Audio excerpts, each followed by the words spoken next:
Hi, Tom. Hi, Foad. Yeah, first of all, I would like to thank you again um, for the time. And yeah, uh, I'm not sure what the last talk we did to myself. Finally, I feel that I did no step forward, more step backwards. And yeah, I collected some questions today. I think I would like to read them more than um, just take it out from nowhere or just to talk.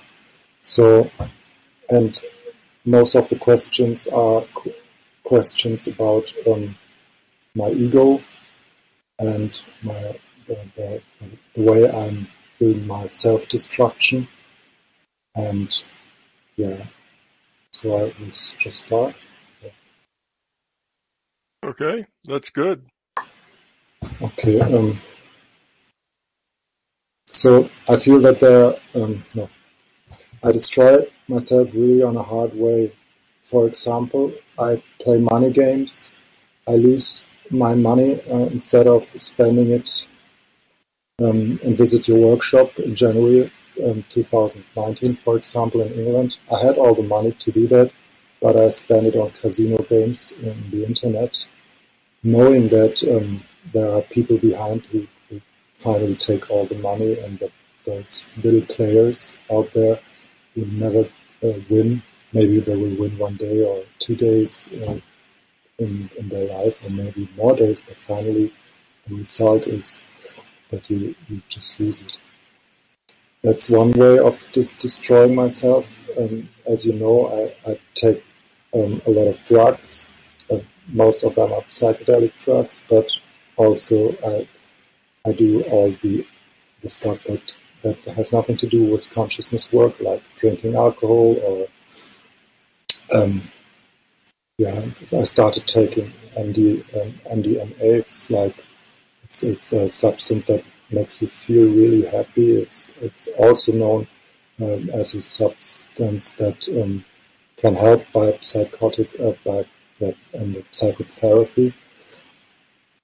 And I started that. I smoked a lot the last couple of months. I stopped it already, but I smoked a lot of weed.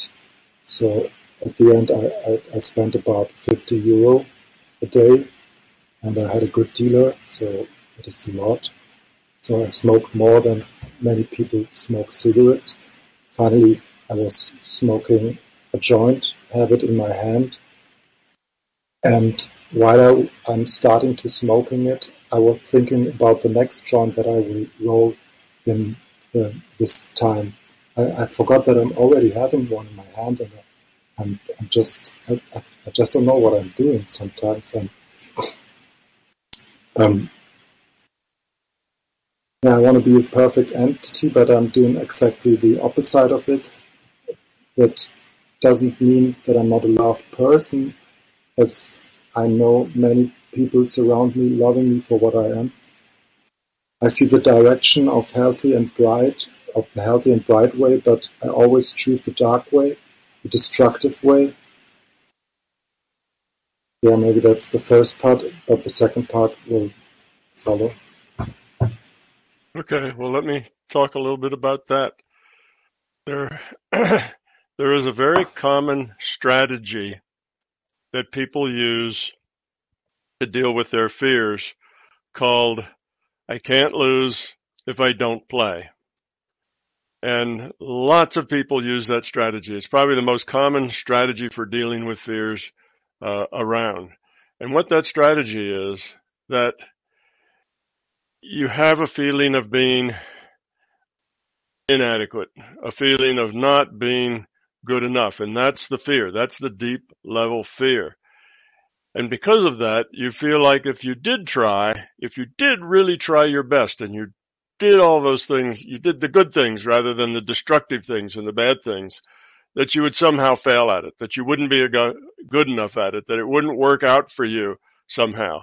And rather than accept that failure of trying your best doing it right and still failing, that would mean you were a failure. So rather than face that, you don't do it right. You do it wrong. And then when you fail, of course you fail. You've done it wrong. That's not such a big thing to face. You expect failure because you smoke the dope. You make wrong choices. You gamble away money. And then that gives you an excuse for failure because you've done all these wrong things. And that makes it easier for you to deal with the fear.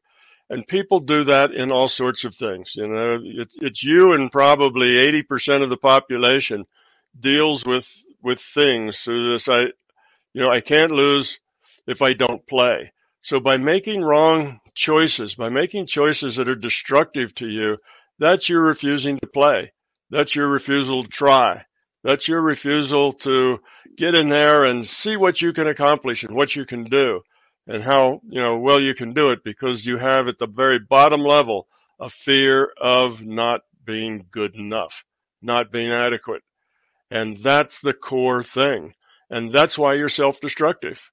Because if you were to really, really try and fail, that would be worse. That would kind of prove that fear was true. Whereas if you don't try and do destructive things and fail, well, that doesn't really say anything about you. You just make bad choices. So that's a strategy that is very common. People who feel inadequate and unattractive, they will eat too much and get really big or become obese, because that's their way of not competing. That's their way of not trying. So, it's not just you and the way you're doing it, but this is a myriad, thousands of different people through different ways end up making poor choices over and over and over again because they don't want to face the failure of really trying their best and then failing. So they don't try their best. You see, that's what's going on here. So you're sabotaging yourself. So the failure isn't that important. It's expected. Now, what you have to do to get out of that is get rid of that fear of being not good enough, that fear of being inadequate, that fear of losing, that fear of, even though if you tried your very best, you still wouldn't do it. And you have to look back at, where does that come from? Typically, Foad, it comes from something that happened to us in the first, 10 years of our life. Sometimes the first, 5 years of our life, where things happen, events conspired to make you feel inadequate, that you were not good enough, that you didn't measure up, that for some reason things were going wrong and it was your fault. And it can be, things from a 5 or 6 or 8 or 10-year-old's viewpoint. Like sometimes people's parents divorce and the children feel responsible for it. If they had just been a better child, if they had just been nicer and didn't cause all that mischief and didn't cause all that upset, then the parents wouldn't have divorced, and they take that in on themselves. And pretty soon the rest of their life, now they're 50 years old and they still feel failed, not good enough. So they weigh, 400 pounds, or they can't hold a job, or they gamble their money away, or they, make any number of other bad decisions. Sometimes people feel they're failed in relationships, so they will only choose relationships that they know will fail. So the people that they connect to and the people they have relationships with, the people that they want as their significant other, are people that they know they can't live with, that they won't, that they will clash with. So they pick relationships knowing they will fail, because then when they fail, it won't mean there's anything wrong with them. It just was a poor pick, or it was that other person. So people sabotage themselves all the time in so many ways. Your ways are just unique to you, but it's just a very common thing. And it may have been a small slight when you were young. It may have been a traumatic event that happened when you were young, but something convinced you that you just weren't worthy, that you weren't doing things right. And You internalize that, and now years later, you're stuck sabotaging yourself rather than discovering the truth of your inadequacy. But the fact is that feeling of inadequacy is just a shadow. It's just smoke. If you did your best and you made those good decisions, you'd find out you would be successful. Life would be good. You wouldn't fail. You wouldn't have, your nose rubbed in your own inadequacy. It wouldn't work that way, but you have this fear that it would. And it's that fear that drives you to these poor choices. So, like I say, you and hundreds of thousands of other people are using this strategy of, if I don't play, I can't lose. Because you're afraid if you do try to play, you will lose. So then you just refuse to play. And the way you refuse to play is by making poor decisions, by only having relationships with people that you know you're going to clash with or that are going to mistreat you. That's then a long line of failures. People are on their fourth and fifth and sixth and 10th relationship, and they always start out nice and end up terrible. And what's wrong with me? I can't seem to have a relationship. Well, it's self-sabotage. So I suspect if you look at your life, you will see self-sabotage in every phase of it. Because in every phase of it, you're doing the same thing. You're making those choices that will guarantee a failure, but they're a failure because poor choices, not a failure because you're dysfunctional down at the core. You see, that's the thing. It's not so hard to fail when you have a partner who is, a raving maniac. You can pass that off as it's not your fault. Whereas if you really, really tried and it didn't work, that would be harder to bear. So I think that's what's going on here with all of these various things, and they're just different aspects of this same insecurity, the same feeling of inadequacy, not being good enough, not able to succeed. And that probably comes from someplace when you were very young and you got that idea latched hold in your mind, you took on that fear, and now, long past when any of the things that caused that fear are still around, you play that fear out over and over and over again. And you'll keep doing it until you deal with the fear, until you decide to have the courage to make the right choice. And if there's a part of you that doesn't want to do that, you want to make a bad choice because that's not so scary. That seems safer.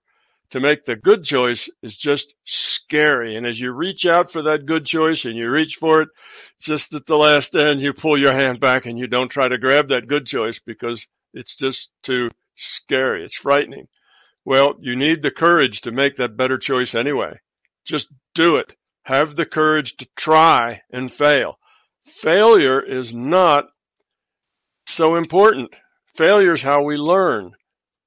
Nobody would learn anything if they didn't fail, if things didn't go wrong, if they didn't have their buttons pushed and they blow up and they say things that they, wish they hadn't. That's how people grow up. So you grow up from making mistakes. So don't fear failure. Don't feel that it doesn't, don't fear that it's not going to work out. The only thing to fear is that you didn't try your best. You didn't do everything you could. You see, that's the problem, not the failure. So screw up your courage to be who you are, to be authentic, to accept if you're going to do something that's going to fail, do it. Accept that failure. Learn from it. You see, that should be the idea. Not that if I do it, I might fail and that would be terrible because it would show that I'm inadequate. But I'm just going to make the right choices, make the best choices, the things I know are good choices. I'm not going to waste my money. I'm not going to waste my time. I'm not going to sit around escaping from having to make choices. That's what the drugs are. You smoke the weed and you take psychedelics so that you don't have to make choices. Because when you're inebriated, when you're high, you just are without choices. You're just being. You just are. And the pain is gone. You don't feel the pressure. You don't feel the failure. You're just kind of floating out there on that cloud and everything seems better, which is why you do it. It makes you feel better. But sometimes you get to the point that even though you're smoking the weeds, you still feel bad about yourself, and that's when you start thinking about the next joint that you're going to roll when you're still smoking one, because you're still unhappy with who you are. You see? So you have to deal with that core fear. Why do I feel inadequate? That if I really try, it won't turn out well. Well, accept that and say, okay, it might not turn out well. If I really try, it might not turn out well. I accept it. If you accept that, then go ahead and make the good decisions, the decisions that you know are good, and just wait and see what happens. If it turns out good, well, that'll be really strong positive reinforcement. If it turns out bad, then say, well, I'll learn from it. I'll learn, I'll look and see, why did this turn out bad? Was there a bad choice in there that I wasn't aware of? What happened? Next time, I'll know that, and I won't do that. I won't make that same poor choice. So the next time, you'll succeed. And even if it takes you 3 or 4 times, eventually you will learn, you will grow, and you will succeed. And then your whole life will be a series of successes rather than a series of failures, because you're trying to do something positive. You accept failure. If I fail, that's okay. I'll learn from it. I'll grow. Next time, I'll be less likely to fail. And you just keep doing that until you find out that you never fail. Because even the times you have trouble, you find those are learning opportunities, and you relish them just as well. So then there is no failure. Even the downs are opportunities, are ups. So that's where you need to be, and that's really the core thing you need to learn, is to find out why do you feel so inadequate? You see, what makes you feel that way? And just force yourself to make that good choice, that scary choice, and see what happens. It's a lot easier. That's hard. It's a lot easier just to smoke some marijuana, drift off, drink too much alcohol, drift off, and escape the choice. That's just escaping. But the trouble with escaping is that you always come back. A drug always wears off. The alcohol always, wears off when you wake up. And now you're not only where you used to be, but worse. Because now you have made a poor choice. And the poor choice leaves you in a worse place, which makes you want to make another poor choice right away, because you want to escape again from your series of poor choices. So this life of feeling inadequate, making poor choices, so not playing so you can't win, so you can't lose, don't play so you can't lose idea, and then trying to escape the poor choices by taking drugs, that is just that's a rut. It just goes on and on. It's a cycle. It's very difficult. You have to break out of it. You have to do something different. Otherwise, it's just a series of feeling bad about yourself, trying to escape those feelings, and the escape themselves are poor choices, which make it worse, make it easier to make more poor choices. So the poor choices become easy, kind of no-brainers. You'll feel better if you just smoke a joint. At least for a while, you won't feel so bad. You won't be so miserable. And the escape prevents you from actually making the better choices. So you get stuck in this rut. You get stuck in this endless loop of repeating the poor choices over and over again. And you wonder, how can I break out? How can I get out of this? Which I guess is why you're here. Well, the fact that you're here and want to talk about it tells me that you can get out of it. You can break loose, because that's step one, is to realize that you need to do differently. You need to break out of the cycle. That's the first step, and you're making that step. That's why you came here. It's why you wanted to talk. You wanted a different view on things. You realize what you're doing is just self-destructive, and it's de-evolving rather than evolving. It's getting worse and worse, and if you keep this up, it'll get to the point where maybe it's so deep you can't crawl out of it. At this point, it's not that deep. You can crawl out of it. That's why you're here. You just need the courage to make that right decision and stick with it, to not escape. And if you feel that failure, oh, no, this isn't going to work out, I think I want to escape. Don't do it. You need enough willpower, enough strength to change that set of habits, that lose-lose cycle that you're in. You need to have the willpower to break out of it. That's what you've been lacking. And taking those joints and the other psychotropics, they tend to diminish your willpower. That's the effect of those drugs. You escape, but your willpower's less. And that makes you want to escape again, and so on. You're not doing anything but staying, blotto all the time, so that you don't have to think about the pain, the failure that you are. So your willpower is gone to the point that you're just smoking a joint and waiting to roll the next one because you don't want that pain to come back. So that's what happens when your willpower erodes. And it erodes the more poor decisions you make, the more drugs you take that are escape drugs, then the less willpower you have. Well, you've screwed up enough willpower to come here and talk about it, to look for a road out. What's the path? Where's the doorway that I get out of this cycle of self-destruction? That's where you have to pull all your willpower together and summons it and force yourself not to make those poor choices. Make the good choices. Be something. And one of the ways that'll help you do this, I think, is engage in something that's giving. Okay? Because your life in this negative rut that you're in tends to all be very self-centered, all ego. It's all about you, your pain, your misery, and how can you escape that. And when it's all about you and everything's very self-centered, then your world shrinks down and your decision space gets smaller and smaller. No, I can't do that, and I can't do that, and I can't do that. I think I'll just sit home in the dark and take a drug that will make me forget about all of this. Well, do something positive. Do something that's giving. It's not about you. That will help do it. And there's probably all kinds of things where you live where you can help somebody. You could, I don't know, I don't live in your neighborhood, in your country, but here there are things like you can volunteer.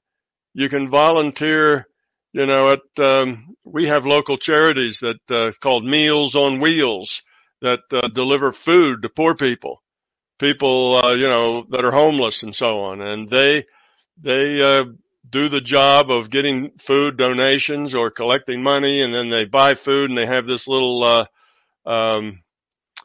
I don't know what to call it, this little traveling kitchen, I guess, that they pull around to different places where these people are, and they just serve out free food so that people get some nourishment and aren't starving to death.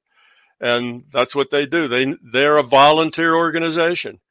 They just have people to help do that, and there are people, organizations that are charities like that. Sometimes they go visit the sick. Sometimes they go into a hospital and hold premature infants or something, just so somebody's holding them rather than they're sitting in a glass, bassinet by themselves. There's lots of ways that you can volunteer in volunteer organizations to give something. And if you get in a habit of giving, because once you volunteer for one of these, they'll give you jobs to do and you'll have responsibility. It's your job every Thursday afternoon to show up at a certain place and carry boxes of food from a warehouse, to that mobile kitchen, or to make the food, or to serve it, or to whatever. You got lots and lots of jobs to support that, to go around and talk to the grocery stores and things to get their stuff that's going out of date but still good that you can use. And somebody has to go make those negotiations and pick it up and transfer it. So that's just one example. There's probably hundreds of charities in your area.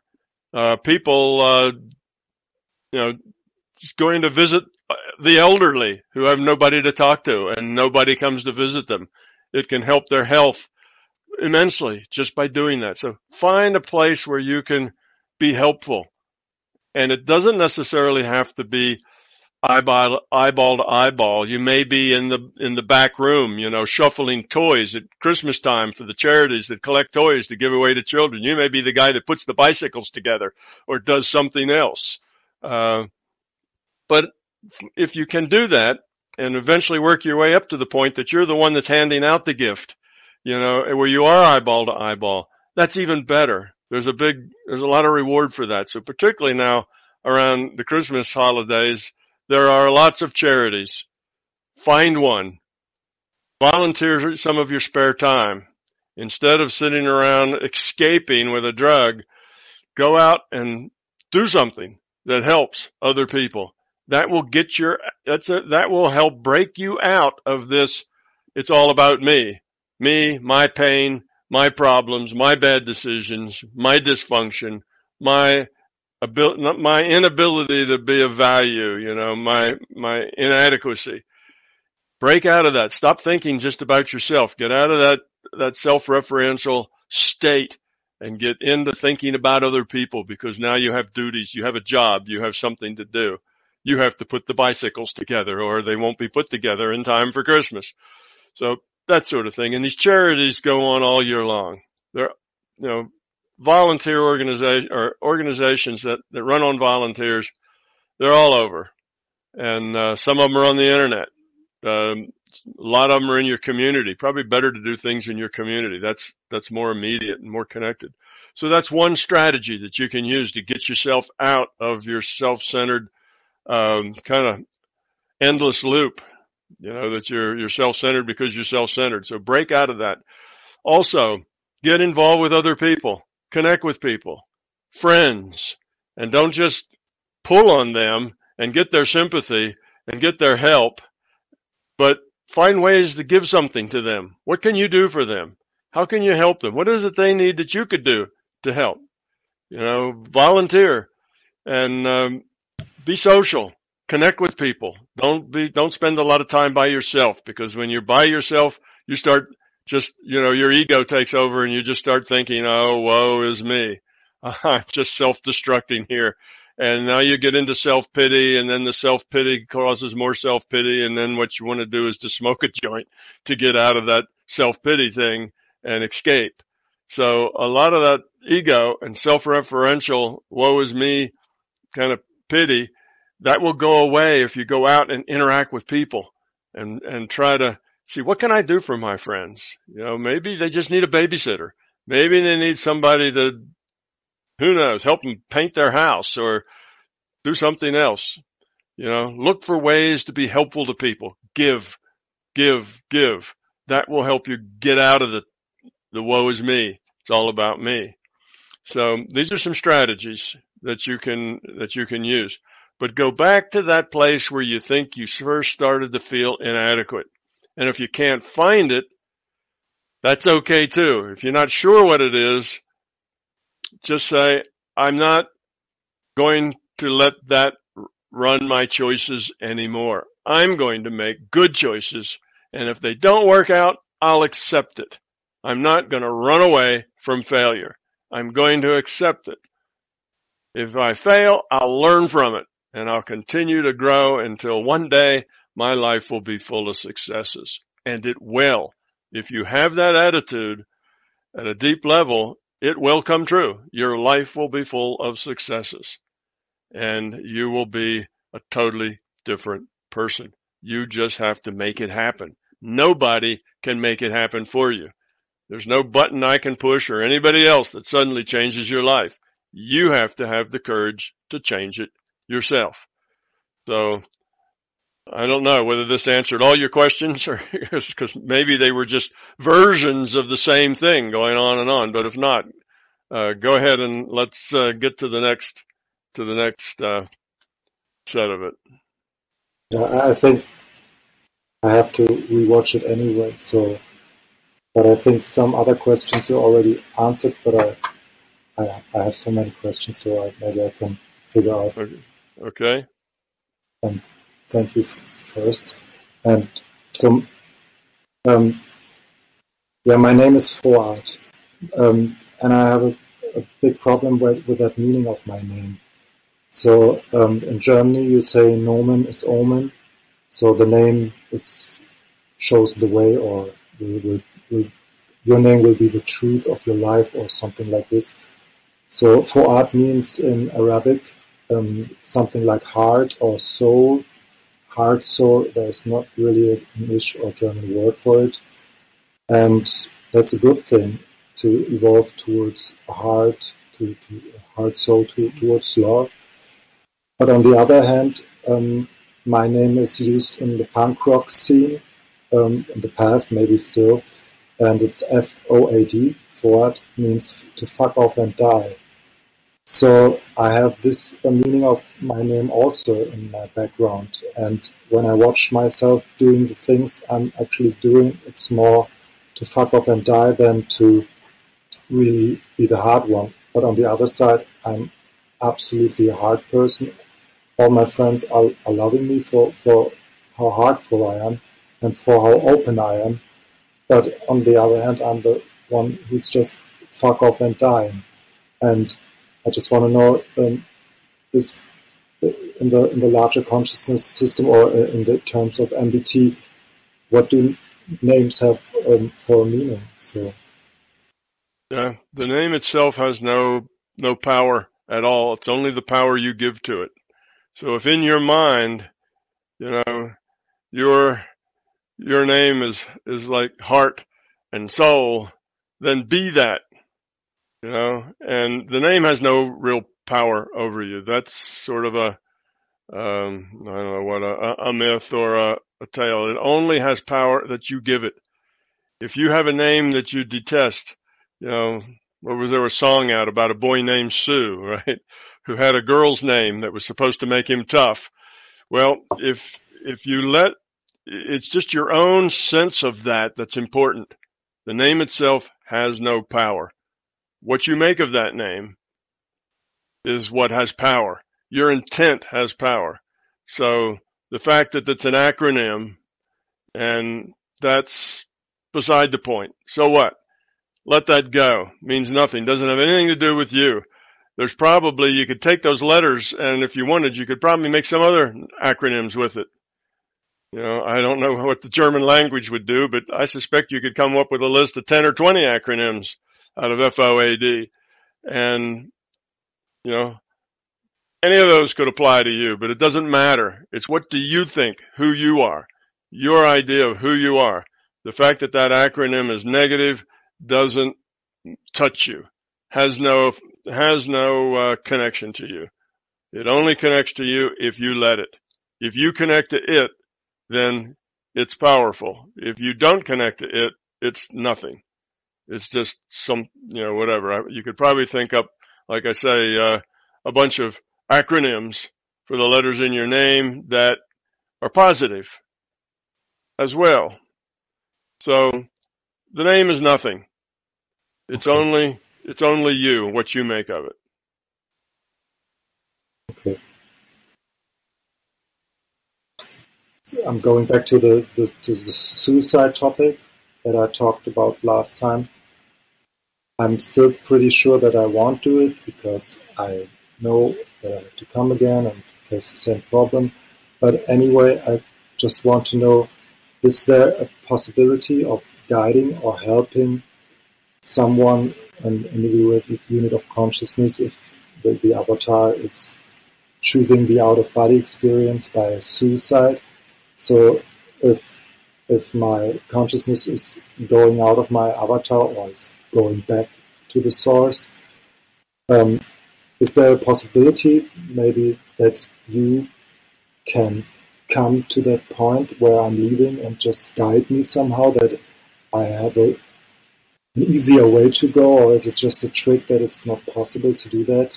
Like I'm dying and I will be there somewhere and don't know, like awakening from a dream, as you told, as you spoke about once in a talk, and you don't remember your dream, but could it be that maybe you can arrive there and say, hey, you was Ford, I was Tom, and I show you now some easy steps to move towards love and maybe make it better than not be guided by you? Or is there a possibility to guide somebody if he's dying? It's possible that, and really not too hard for somebody to, let's say, make you feel better. make you feel more positive, make you feel more energetic. That can be done. Doesn't have anything really to do with the out of body state. It's just an idea. Other people can place ideas and feelings into your mind. So if they place into your mind positive, everything's going to be okay, move forward, life is going to be successful. They can put those ideas in your mind, which will make you feel better and give you some strength, but it's not permanent. It doesn't change you permanently. It doesn't make you a more positive being. In other words, you can assist someone temporarily by making them feel better, by giving them kind of some extra strength to deal positive, a little extra willpower, but you have to keep doing that. So as long as, let's say there's somebody who does that, or let's say I'm doing that for you. If I do that for you, as long as I put energy into it, then it might make you feel better and feel stronger and help you have that willpower. As soon as I stop putting energy into it, you're yourself again. You see, it's not a permanent thing because you're not changing yourself. Somebody else is changing you, and that's only going to last as long as that somebody continues to put energy in it. The change is not lasting because it's not your change. You haven't changed. So you are the only one that can grow you up.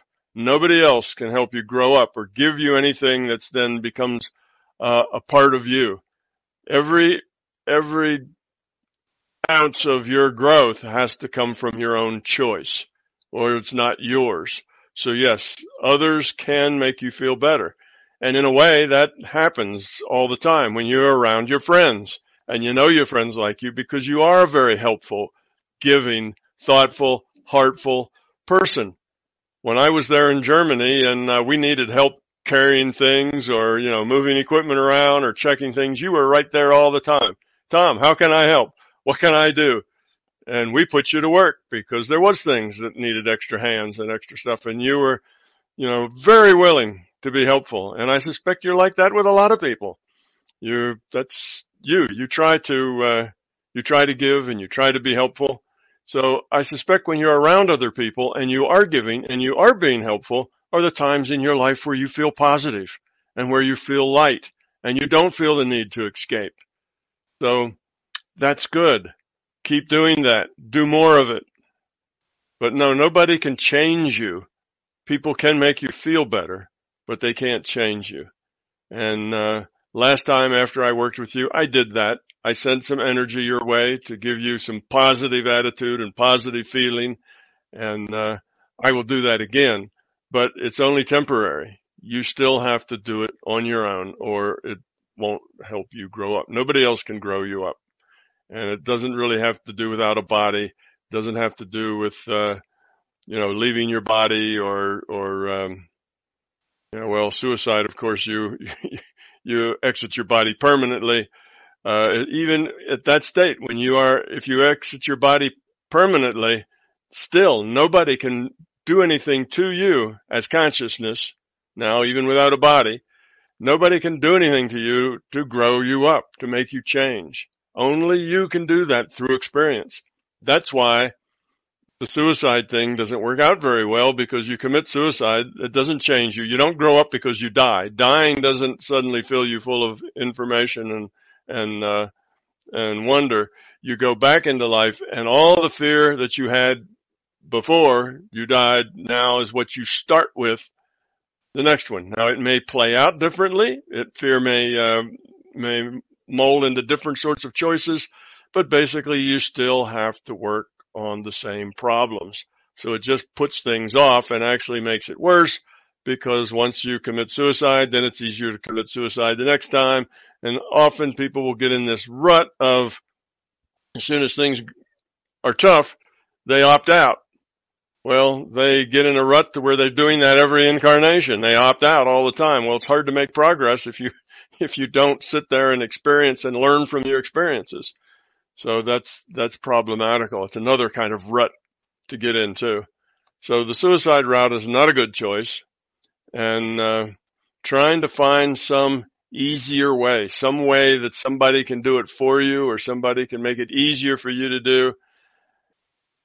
The first will never happen. Nobody can do it for you. The second, people can make it easier, but only for a while, only temporarily. And then you have to do it on your own. So when you're around your friends and you're helping them and you're doing things with them, you probably feel good.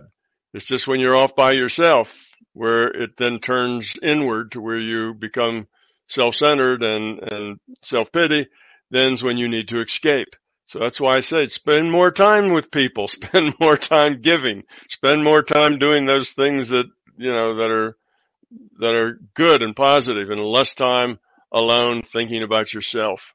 Try to get rid of that without escaping it with drugs.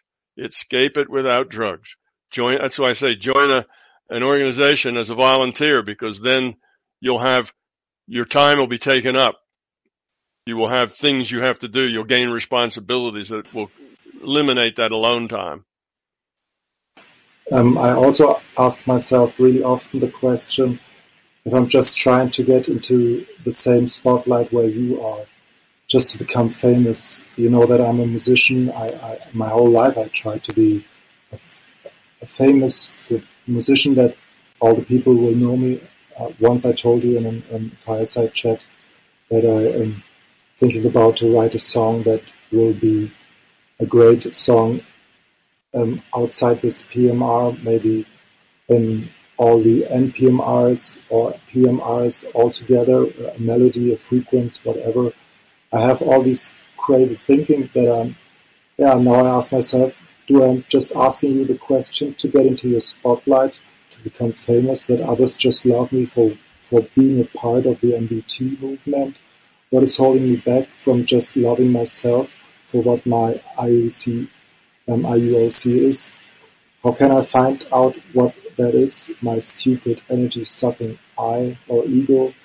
When I think about loving myself, I think about my avatar and how can I connect love to my individuated unit of consciousness.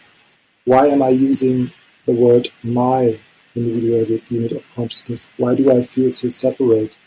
So, yeah, but most of all, is it ego-based what I'm doing right now with you, asking you the questions, just maybe to get into the MBT spotlight, or am I just really losing myself and you're the one I'm trusting and try to get an anchor? Well, I think I heard 3 or 4 different questions in there, all kind of wrapped up together. The idea of loving yourself is not exactly the right way to phrase that. You need to accept yourself. You need to be yourself. And you need to like yourself. Okay? You don't need to love yourself. Love is about other. But you do need to like yourself. When you don't like yourself, that's somebody who feels inadequate. They don't like themselves. They don't feel worthy. That's where they're not liking yourself. That's the core problem, is not liking yourself. So yes, you do need to accept yourself. And it's not like, well, what is there to like? I don't have a lot about me that's really much to like. So what do I do with that? It's not that you just have to suddenly start liking yourself. That doesn't work. You have to accept yourself. I am who I am. Okay. And when you accept that and say, and that's where I am, that's where, I have to start from. I have to start from whoever I am, wherever I am, and go forward from here, evolve from here. So whatever's the past, that's done. But I get to make me in the future. And I am who I am. I accept it. I accept that I feel inadequate. I accept that, my history is to try to escape rather than to try to succeed. And I am going to change that. I don't like that about me, and I'm going to change it. That's not functional. Okay, I've been doing that now for years, and I see where it goes, and it's not a good place. So now I'm going to have the courage to do it differently. So that's liking yourself.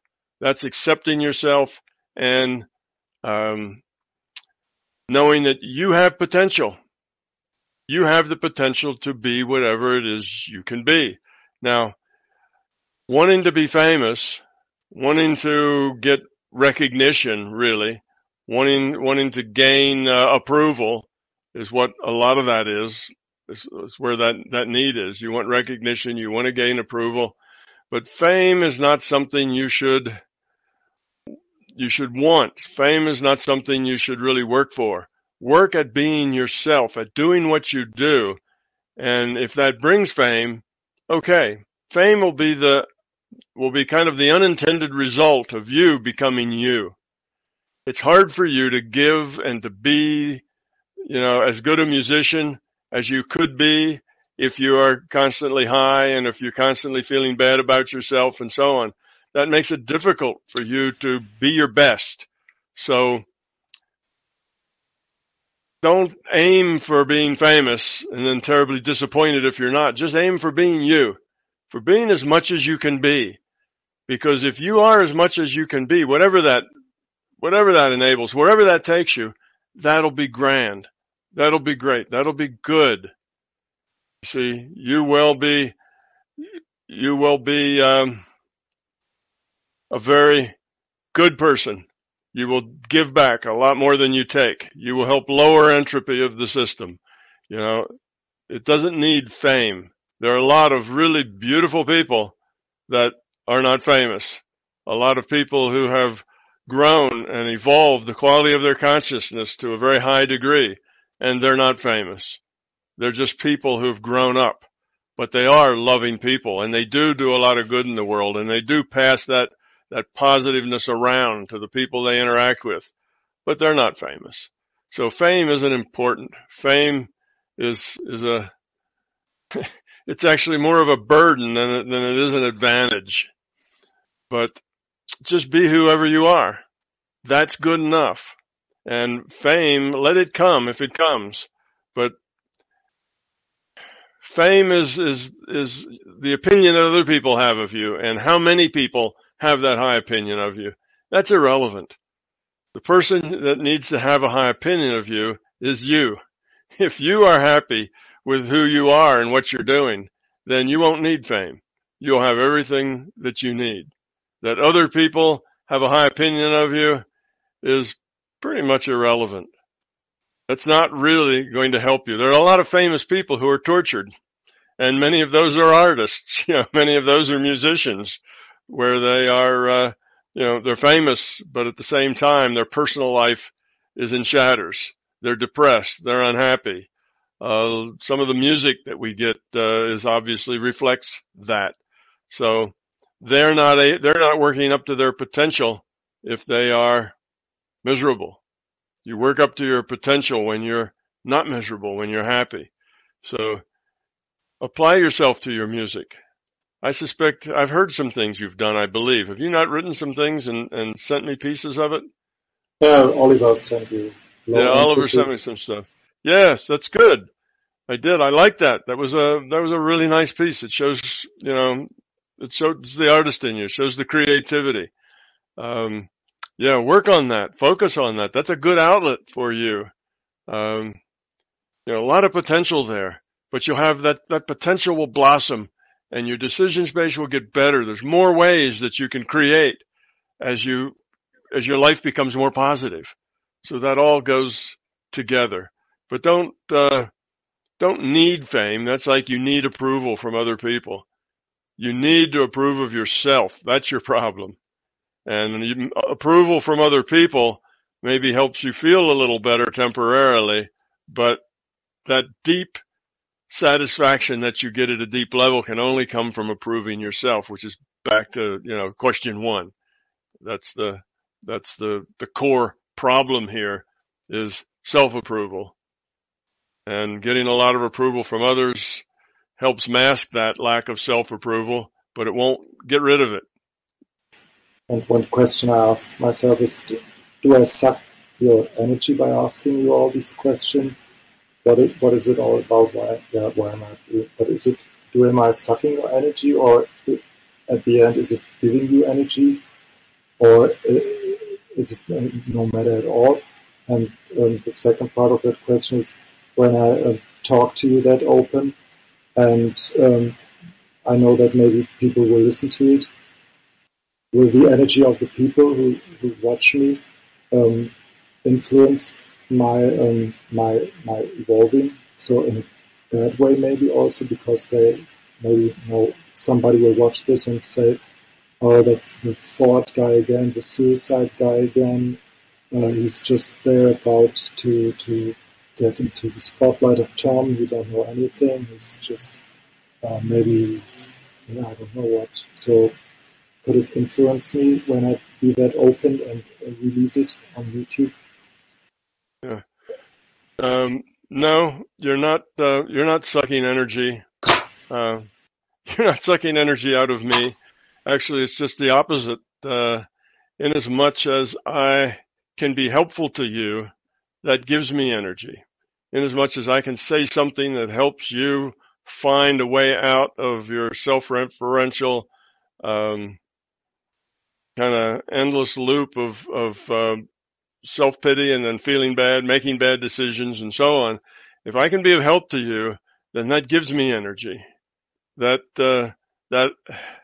is positive all around. It's positive for me and it's positive for you. So that's why when Oliver says, "Would you like to talk to Foad again?" Foad says he'd like a conversation. Then I'm not only willing but want to do that, because I don't know if I can be of help to you, but I want to be of help to you. And I'm willing to do whatever I can to try to be a help to you. You see, that's what gives me energy. It's trying to give to other people is what actually ends up giving you the energy to grow on. So that's why when you're with your friends and you're being helpful to them, you feel good. And you're not so worried about self-pity and your failure and all this kind of stuff. You're okay, because at that point you're giving. It's only when you don't have that in that you kind of revert back into the woe is me. I can't, I'm not going to win, so I might as well escape. So yes, you come here because you feel you're in a trap, you're in a belief trap, you can't get out, you're struggling, and you need a little encouragement and a little help to help you pull yourself together and have the courage to break out of this thing.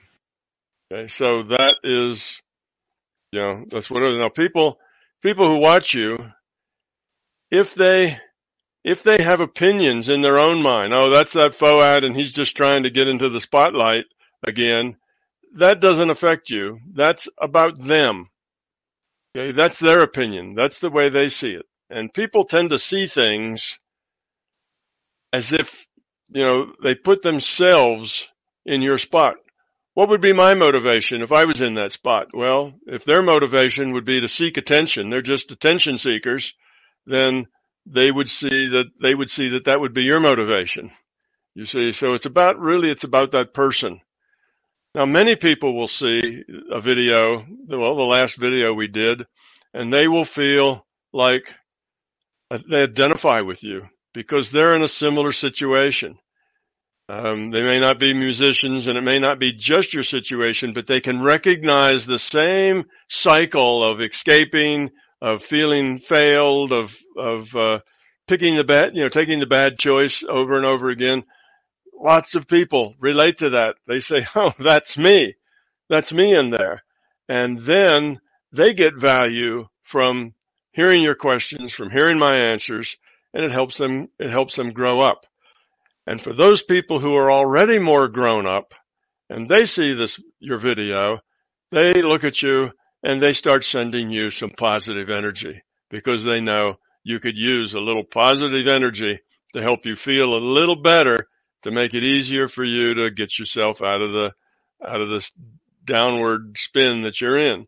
So that's kind of runs the gamut of people. Those people who are in the same boat but don't need it, they will maybe say negative things about you, but it's mainly really about them. And that won't hurt you. That won't pull you down unless they focus on you and try to pull you down, But I don't think that'll happen. That wouldn't be 1 in 1,000 would do that. People who are that negative are also so self-centered that they wouldn't spend the time on anybody else because it's all about them. So people who are that negative aren't really going to hurt you or pull you down. It's about them, not about you. People who are in the middle relate to it, and they can see where you are. They can see that you and they have a lot of things in common, and they can learn from it. And that's really the whole point for putting it out there, because a lot of people this will be helpful to them because they'll see themselves in you. And then the other part, the other people who are already more grown up, they will have empathy for you because they know that was them 5 years ago or 2 years ago or a decade ago. And they will have empathy and they will have compassion and they will give you some positive energy to help you.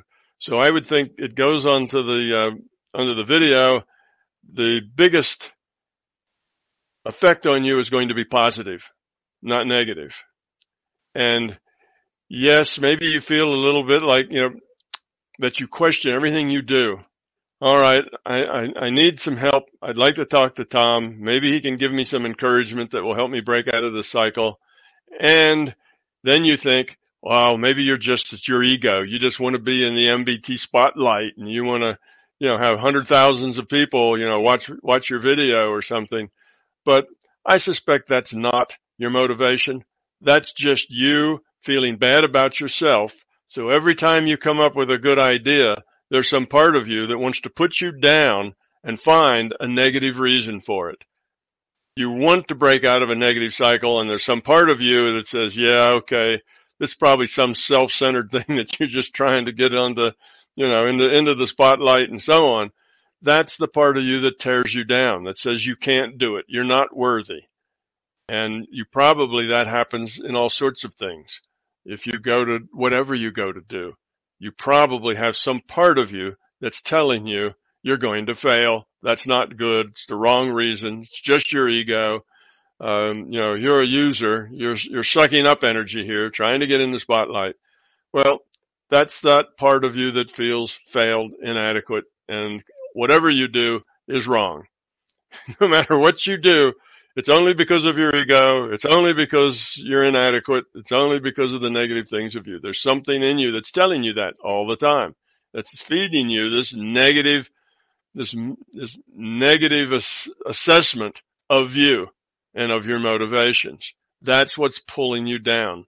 That's what's keeping you from going forward, because if that part of you can convince you that you're worthless, then you don't even try to do anything else. You just want to go escape. Oh, I'm worthless. I might as well just take a drug and escape for a while because I'm worthless. And that's what worthless people can do to not feel so bad about themselves, is take a drug. So that is the problem. That negative part of you that always is pulling you down, trying to explain every action and every feeling in a negative way. You got to let that go and say, well, I am who I am, whoever I am. I'm not saying right now that I'm negative or positive. I just am me, and I'm going to pull myself out of this by making better choices. And we've talked about some ways you can do that, some of the strategies for doing that. So let that negative person in there who's constantly telling you that you're failed and doing it wrong and for bad reasons, tell them just to sit down and be quiet. They're not being helpful. That's the thing we're trying to get rid of. That's the basic fear talking to you. That's your fear, the fear of being inadequate. I have this fear that says if I'm doing this, there's probably some self-centered bad reason for it. So that's the whole thing. That's the entity we want to let go of. And you want to start putting strength and power of your will into that other entity that says, I can do this. I am a good musician. I do have things to give. I can do all of that stuff. And when somebody says, oh, you're just kidding yourself, you can't do any of that, you have to say, no, I can. And that's the willpower that you have to work with. That little voice that keeps telling you everything you're doing is for bad reasons. That's the problem. That's the fear that you need to get rid of. So just don't pay any attention to it. When you hear that voice, just put it aside and say, nonsense. I'm me. I am who I am, and I'm taking charge here. I'm going to grow up. I'm going to make good choices. So that's part that takes the courage and takes the willpower to not listen to the fear. And one other thing I can say, that when you start getting rid of that fear, when you start pushing that fear down and saying, no, I'm not listening to you, fear voice, I'm doing else, I'm doing other than that, the fear will try to rear up and scare you. The fear will blossom. It'll blow up in order to break your will to outgrow it. The fear doesn't want to be gotten rid of. You can think of the fear almost as an entity. It doesn't want to go away. It doesn't want to die. It doesn't want to be, reduced. So it will fight back and it will push back. As you make progress and you're feeling stronger and you're feeling positive, that fear will loom twice as large to recapture you. You have to be able to push through that. You have to be able to look at that and say, nice try, fear, but no, not going back there, and have that will to go on. This summer, I had I really like last year when we talked, I was on a really low level, really close to something again, and the girl we talked last time, I still live with her in the same house, but we're separated, but we're doing the same things as we were together. So it's, I don't know what it is, but it's really getting more and more complicated from day to day.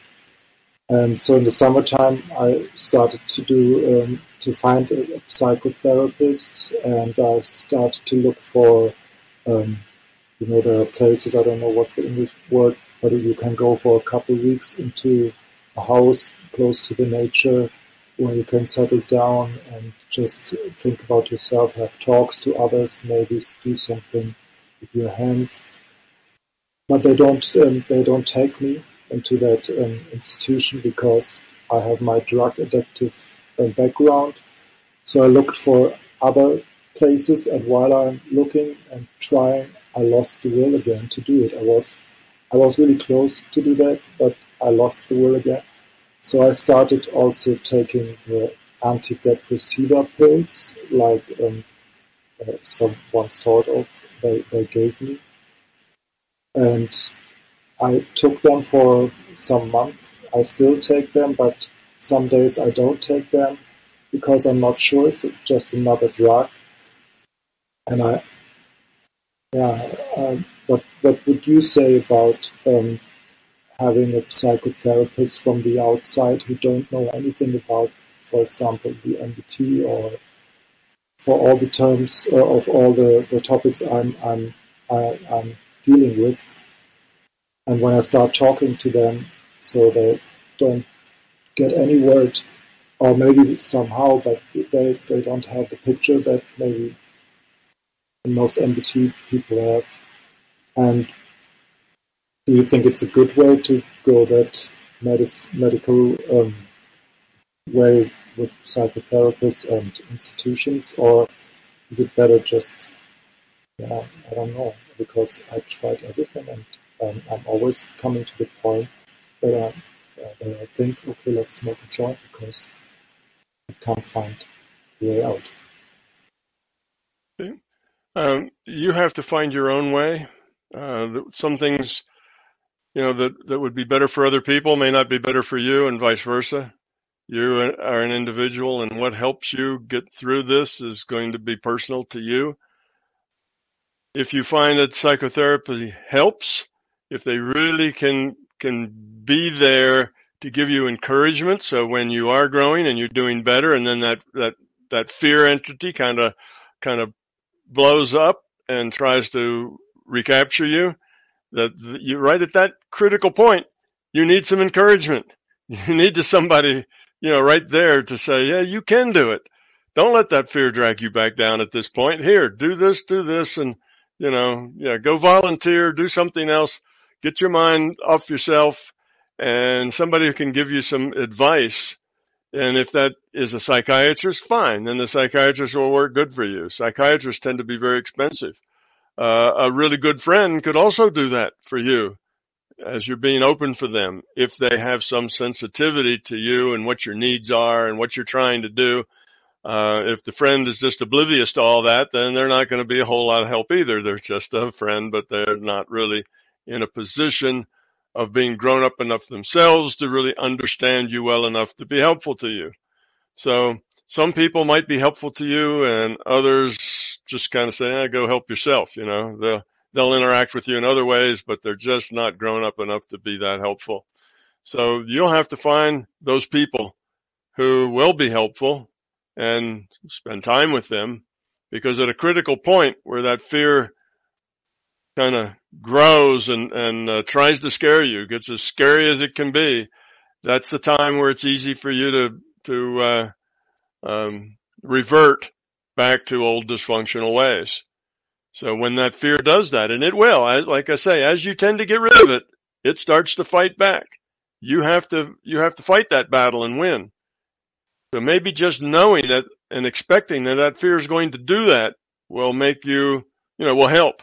When it does that, you'll notice it and you'll say, that's my fear trying to trip me up here and, get me back under its control the way it had me before, and refuse to go there, push even harder to go forward in a positive direction. So just knowing that may help. But a good friend is probably just as helpful as a good psychiatrist. But if you don't have that kind of a friend who's that sensitive to you and your needs and where you're going and what you're trying to do to be helpful, maybe a psychiatrist would serve that role.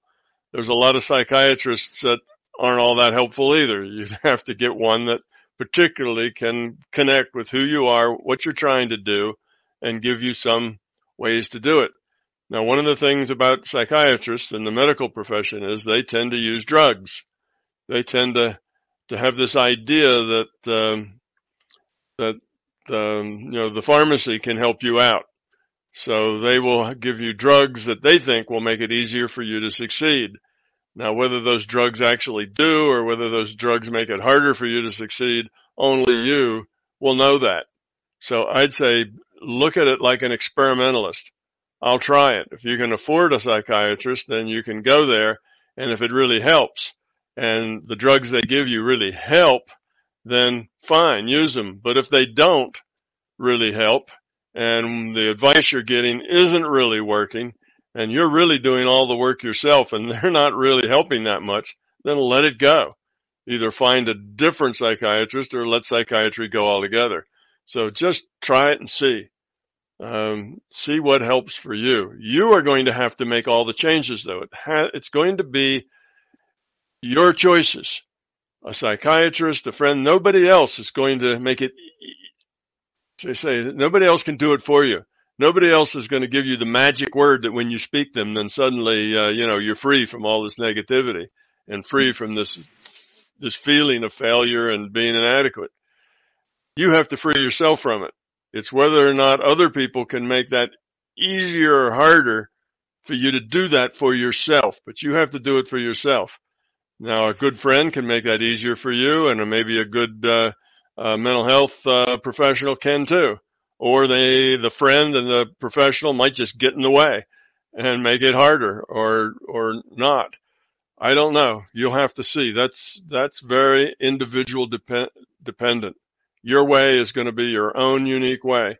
Try things. Give them a little chance. If they don't work and they're not helpful, cut them loose. Don't do them anymore. And, that's the same with the friend. If the friend, friends can also pull you down. If the friends, instead of being helpful and giving you something positive that you need when you need it, they may actually drag you the other way. I guess a psychiatrist could drag you the other way too. So look at your environment and how you're interacting with it. What are those things in your environment that you do that are helpful to you, that make you feel positive, that let the pain go away, that make you, feel better? Well, do more of that. And those things in your environment that make you feel bad and insecure and failed, do less of that. Stay away from that. Stay away from those people and those things. That's why I suggest that you become a volunteer, because you'll meet a lot of other volunteers. When you volunteer, everybody you work with is going to be a volunteer, and all of those people are people who want to give. Some of them will have big egos, and they want to give because it makes them feel, like they can brag to their friends about all the great charity work they do, and they'll be in it for their ego. But most of the people will be good people that are trying to help out. And that's good to be around those people and to make the friends of people like that, rather than people who are also sad and miserable and also feel inadequate. Then you have people like that, then they kind of drag you back to that space. So look at your environment. Do more of what helps and do less of what doesn't. That's the best I can say. So shrinks could be helpful, yes. If you get a good one and that knows his stuff and really can relate to you and where you are and give you some advice, that would be good. And then when you get one of those panic sessions where that fear kind of comes up and it's trying to drag you away from a positive path, that's somebody to call. Somebody you can call up and say, hey, I'm having a little crisis issue here. I feel like maybe I'm slipping. I need to talk. Well, then you can go talk to that professional. That's one of the things they can do for you, but so can a friend. That's Oliver in these days, most of the time. Yeah.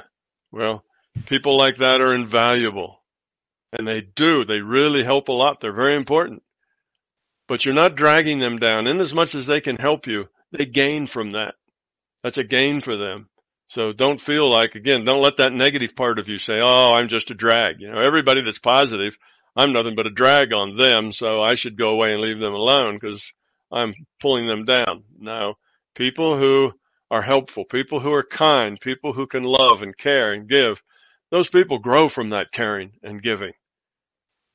It's not just a drag on them. And if you had one wish that would come directly true, like the movie Bruce Almighty, so you're like God, and you can do whatever you like. So, what wish would you love to have? Well, that's an interesting question. Immediately, I can't think of anything that I could change, in the sense that you really can't make people better. I can't, it'd be nice if I could say, I wish, that all people were full of love and caring and compassion. Everybody was a loving person and a caring person and a compassionate person, and everybody felt very positive and good about who they are. Everyone was an authentic being, and you could say, well, that would be great, and you could kind of wish for that. But the problem with that is you can't change people.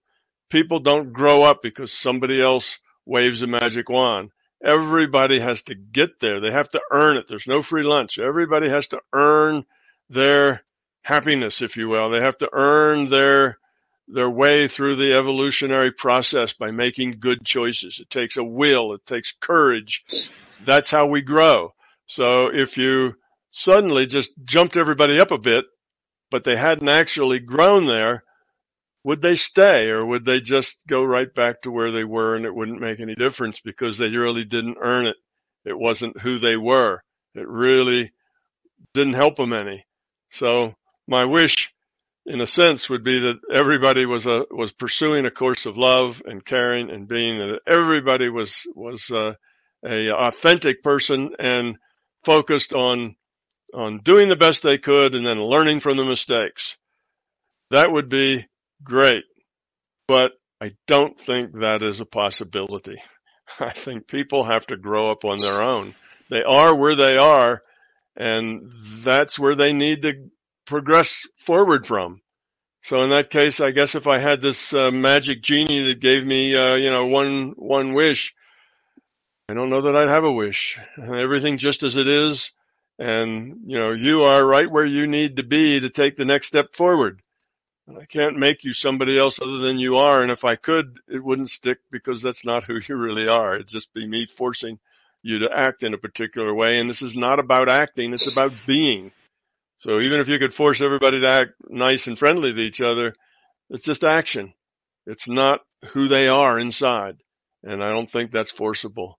So I don't know that I'd have a wish. It would just say, well, let's just let it all be the way it is, because yes, it's dysfunctional, and yes, the world is full of horrible stuff. Yes, the world is full of dysfunctional people, but that's where the world is, and it can't get better by taking great leaps forward that are unearned. It has to get better by evolving. Otherwise, it ends up in a state that it can't support, and that's probably worse. So I've learned in my life that if you meddle with things and try to force things to be other than they are, you usually cause more damage than you cause good. So that's why I try never to tell you what to do. I don't say, well, Foad, here's what you need to do. First do this and then do that, because telling you what to do is not helpful to you. I try to help you see a bigger picture so that it'll make it easier for you to do what you have to do on your own. You see? So I try never to give advice in the sense of telling people how to act or what to do or what to think. I try to give them bigger pictures that makes it easier for them to come to their own choices. And they have to do it. You know, once we're done here, you have to go out and make a choice. What are you going to do? Are you going to fight that fear? Are you going to get rid of that fear? You're going to use your will and your intent to go forward and be positive. And when that fear roars back at you, are you going to just keep on going and tell it to sit down and shut up, that you've had enough of that and get rid of it? Or are you going to go right back to that fear? Oh, that fear's got me. Nothing I can do about it. It's just too big and that's too scary. So I might as well just go get a drug and try to forget about it. You see? That's your choice. You have to decide what path you're going to take. I can't do that. So I can't do that for anybody. So I'm not sure if I would, make wishes, but the place is, the world is as bad as it is. It's right where it has to be to take its next step, and nothing really can be done to help it. I try, I guess what I do in my own career, my own life is I try to help people see bigger pictures. That's the point, because if they see the bigger picture and can put things in context, they have a higher possibility of making better choices. You make poor choices when you have a tiny little picture and you have no way out. You feel like you're trapped. There's no way to get out of this thing. Well, if you can see a bigger picture, you can see there is a way to get out of it. You just have to choose to do it. Not that there are no ways out. It's just you have to have the courage to choose your way out of it. And nobody can do that for you. Only your own resolve will solve that problem. So I guess I wouldn't make a wish. I'd say thank you very much, but everything just as it is, and I don't know that I could really make it any better. And I've learned from my experience that when you meddle in things because you think you know best, you end up making them worse rather than better. It's better just to let people do their own thing in their own way and in their own time. So my wish is that your experiment next year, I don't know when it will start, will succeed on every level. Thank you. Thank you. That would help. That would help me in my trying to show people bigger pictures. But even if it doesn't, we will still go on, still trying to do the same thing. You learn from the things that don't work. So it is going to be whatever it is, and I'll learn from it. I'll go forward, and I don't see any way but positive. There's no way forward. There's no way from here but up, kind of an idea. So you just kind of keep that idea. There's only one way to go forward, and that's forward. That's up. Evolution, not de-evolution. Well, you're welcome, Foad. I hope you can get a hold of this thing and wrestle that fear to the ground and vanquish it. It won't be easy. It's one of those things. It's easy to say, and if you think about it intellectually in the theory, it sounds easy to do. Oh, just get rid of your fear and you'll be fine. I know, though it's easy to say, it is very difficult to do. It takes a lot of courage and a lot of strength and a lot of commitment, but you can do it. You just have to want to bad enough. You can do it. And it will, you can turn your life into one of where you feel satisfied, where you feel happy, where your relationships are good, where your music is good, you get more attention, and focus, maybe even become famous if that's on your path, but that's certainly not necessary to growing up.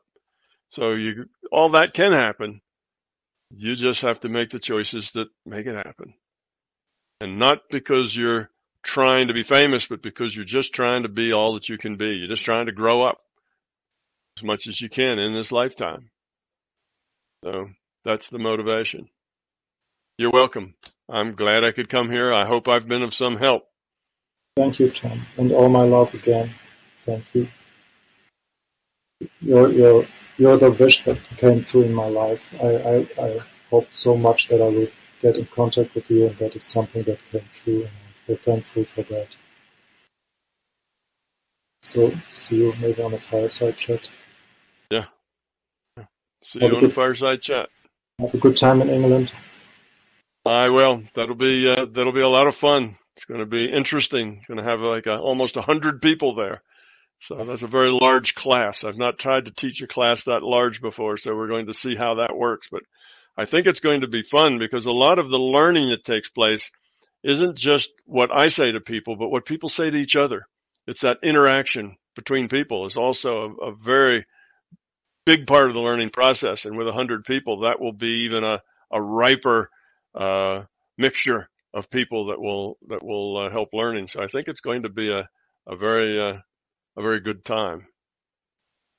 Maybe the next one, we'll see you there. I hope, if I don't run around in circles. Yeah. Thank you, Tom. You're welcome.